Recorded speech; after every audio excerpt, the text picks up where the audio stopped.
الافراط في كل شيء ممكن يقلب الميزه عيب. ارحم نفسك قبل ما ترحم الاخرين، ده اللي هنتكلم عنه في فيديو النهارده.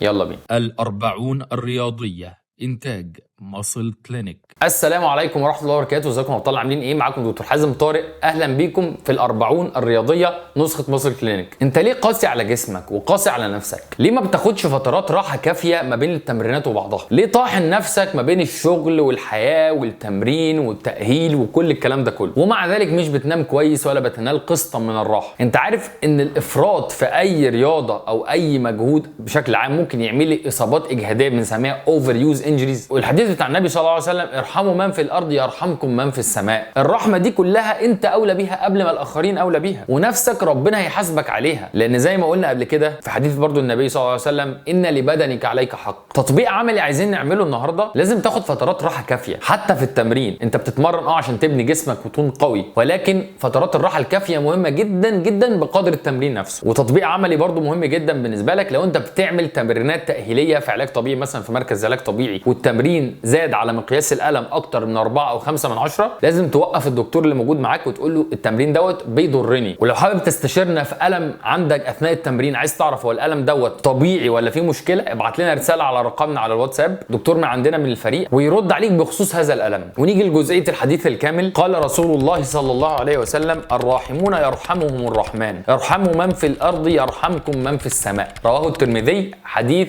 صحيح. يا رب يكون الفيديو عجبكم. لو عجبكم ما تنسوش اللايك الجميل ونشير الفيديو ده عشان نفيد بيه اكبر قدر ممكن من الناس. الدال على الخير كفاعله. كان معاكم دكتور حازم طارق من سلسله الأربعون الرياضيه. اشوفكم الفيديو الجاي ان شاء الله. السلام عليكم.